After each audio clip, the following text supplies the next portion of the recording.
उत्तर प्रदेश के पूर्व मुख्यमंत्री एवं समाजवादी पार्टी के राष्ट्रीय अध्यक्ष अखिलेश यादव ईवीएम प्रकरण में वाराणसी जिला जेल में बंद सपा नेताओं एवं कार्यकर्ताओं से मिलने जिला जेल पहुंचे।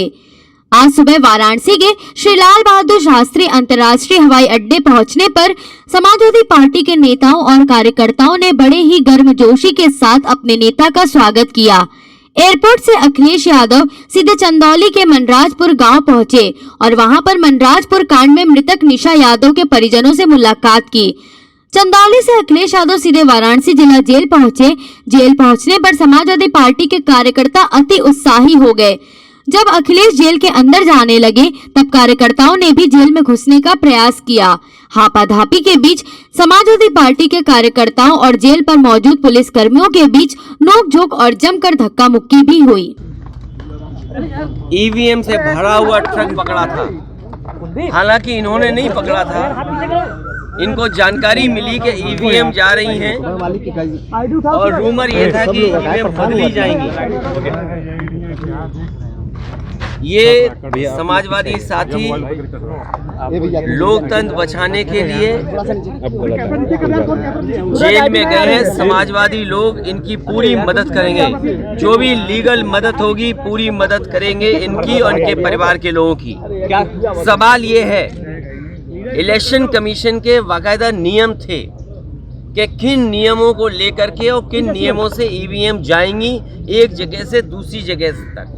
और जिस समय इन नौजवानों ने और समाजवादी पार्टी और तमाम संगठनों ने आवाज उठाई थी, उस समय इलेक्शन कमीशन ने भी स्वीकार किया था कि गलती हुई है और उस समय के वहां के अधिकारियों के खिलाफ कार्रवाई करने की बात भी की गई थी, क्योंकि ईवीएम का एक जगह से और दूसरी जगह तक जाने के लिए उसके नियम हैं। जब तक आप पॉलिटिकल पार्टीज को और जो प्रत्याशी चुनाव लड़ रहे हैं उनको नहीं बताएंगे, तब तक आप ईवीएम का ट्रांसपोर्टेशन नहीं करेंगे। उनकी जानकारी के बिना ईवीएम्स को नहीं कर सकते। उस समय भी अधिकारियों पे कार्रवाई करने का फैसला इलेक्शन कमीशन ने लिया था। ऑब्जर्वर भी दूसरी जगह से आए थे। ये निर्दोष लोग हैं और न केवल ये निर्दोष लोग हैं, प्रशासन ने 600 से ज्यादा लोगों के नाम अज्ञात में डाले हैं। और अज्ञात में इसलिए डाले हैं कि किसी भी समाजवादी साथी को परेशान किया जा सके। इस सरकार में जात के आधार पर और धर्म के आधार पर भेदभाव हो रहा है। तमाम नौजवान समाजवादी जो रोजे पर थे उन्हें सरकार के इशारे पर उठा करके बंद किया है। उनकी ईद भी यहाँ मनी है। ये दुख की बात है कि सरकार भेदभाव से काम कर रही है। और जहां मैं चंदौली में गया था, कोई कल्पना कर सकता है आज पुलिस पर कि पुलिस ये अन्याय करेगी? दबिश के बहाने दबंग बनकर के दिखाएंगे? ये पुलिस को किसने अधिकार दिया है कि आप घर में मारपीट करेंगे? किस कायदे कानून में आपको ये अधिकार है कि आप जाकर के बेटियों को मारेंगे, पीटेंगे? और पुलिस की पिटाई की वजह से ही बेटी की जान गई है। पुलिस को 302 के अंदर बंद करना चाहिए, मुकदमा लगा करके 302 की धारा में पुलिस को जेल भेजना चाहिए। और फिर आपने तो मुख्यमंत्री जी का स्टेटमेंट पढ़ लिया होगा। उन्होंने अपने ही नेता और कार्यकर्ताओं को कहा कि दलाली छोड़ दें और अधिकारियों को मैं सुधार दूंगा।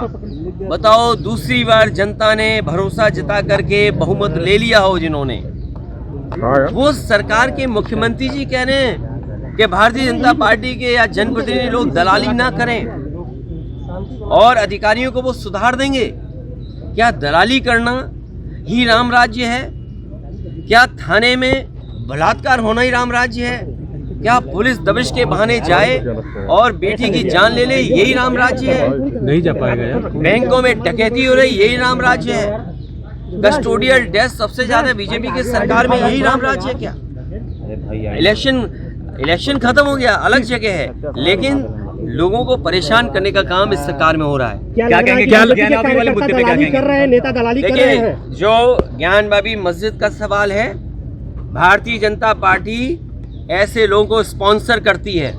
भारतीय जनता पार्टी ऐसे लोगों को फाइनेंशियल मदद करती है जो हिंदू मुसलमान के बीच में झगड़ा लगा सकें। और उन मुद्दों पे हमेशा भारतीय जनता पार्टी सक्रिय रहती है, जिससे हिंदू मुसलमान और यहाँ की गंगा जमुनी की फैब्रिक को तोड़ा जा सके।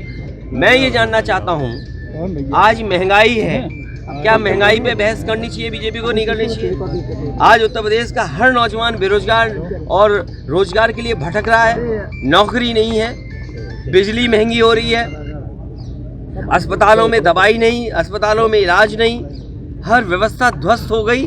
उस समय आप इन सवालों को उठा रहे हैं आप। लेकिन इनके नेता तो बार बार आरोप लगा रहे हैं कि पिछली सरकारों में काम नहीं हुआ, जिसके चलते ये व्यवस्थाएं बिगड़ी थी। समाजवादी पार्टी ने अगर काम न किया होता तो देश के प्रधानमंत्री हरकुलस हवाई जहाज से सड़क पर नहीं उतर पाते। सर, क्या लग रहा है कि बीजेपी के नेता दलाली कर रहे हैं, ऐसे मुख्यमंत्री बोल रहे हैं? वही मैं ताज्जुब करता हूँ कि मुख्यमंत्री जी ने जब जनप्रतिनिधियों की बैठक की तो उन्होंने कहा कि दलाली बंद करो, अधिकारियों को मैं सुधार दूंगा। तो इसका मतलब ये हुआ कि भारतीय जनता पार्टी के लोगों पर ये आरोप मुख्यमंत्री जी ने लगाए हैं। क्या लग रहा है कि जिस तरीके से आजम खान बोल नहीं रहे हैं, आप जब कभी समाजवादी पार्टी से कोई बात हुई, आजम खान ने सीधे आकर बोला है, इस बार बोल नहीं रहे, क्यों नहीं? आदरणीय आजम खान साहब के साथ समाजवादी पार्टी है और लगातार जो भी सहयोग, जो भी मदद हो सकती है समाजवादी पार्टी की तरफ से, लीगल या किसी भी तरह की मदद समाजवादी पार्टी करेगी। शिवपाल यादव जी पुनः पार्टी गठन कर रहे हैं। देखिए, वो कोई सवाल नहीं है। एक पॉलिटिकल पार्टी के लीडर हैं, एक पॉलिटिकल पार्टी के राष्ट्रीय अध्यक्ष हैं, तो वो अपनी पार्टी का विस्तार करना चाहें या संगठन बनाना चाहें, ये उनकी पर निर्भर करता है। लेकिन अखिलेश जी, कल तक ये शिवपाल यादव जी समाजवादी पार्टी के साथ खड़े थे, आज बीजेपी के साथ। मुझे ये याद आ रहा है कि बीजेपी के लोग कहते थे कि रुपया कितना कमजोर हो रहा है।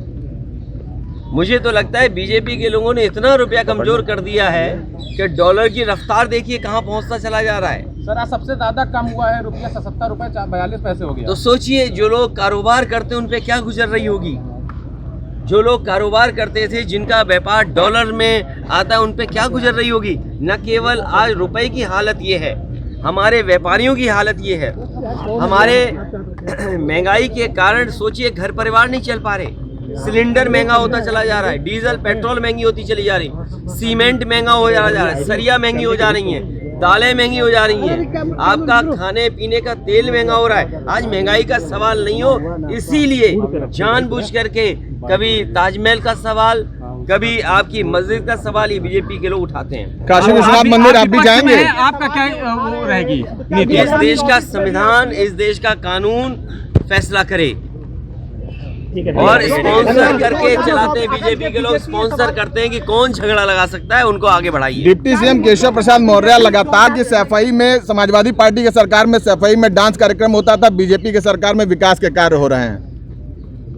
मैं क्या बोलूं ऐसे लोगों को, आप भी नहीं समझते बीजेपी की चाल।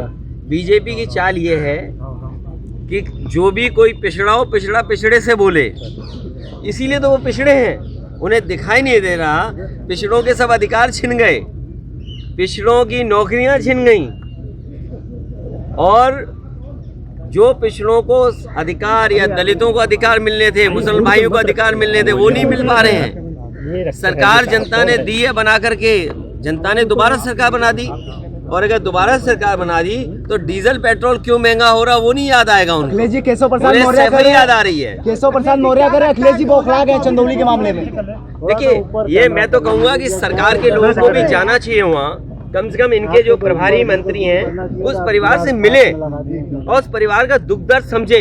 महंगाई पे क्या कहेंगे आप? परिवार की ने अपनी बेटी खोई है।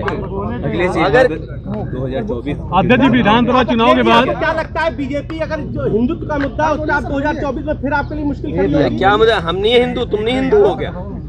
बीजेपी वाले तो नकली लोग हैं। हिंदुत्व का मुद्दा बीजेपी उठाती है। नहीं, मैंने जो कहा वो समझ नहीं पाया आप। मैंने ये कहा कि आज जो बढ़ती हुई महंगाई है, जो बढ़ती हुई बेरोजगारी है, इन सवालों पर बहस और चर्चा न हो, इसलिए भारतीय जनता पार्टी जो लोग मुद्दा उठाते हैं उन्हें स्पॉन्सर करती है, फाइनेंशियली उनको सपोर्ट करती है। अध्यक्ष जी, विधानसभा चुनाव के बाद समीक्षा बैठक शिवपाल यादव जी का हुई थी।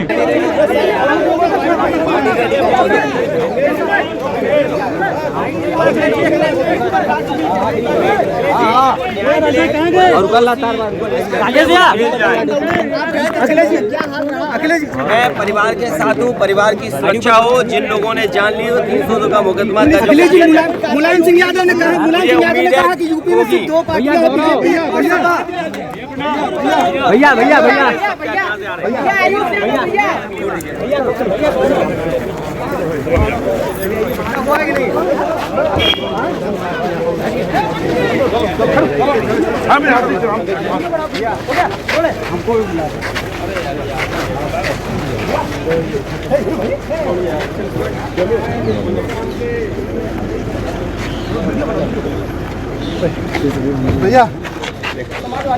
भैया भैया आशुतोष भैया आशुतोष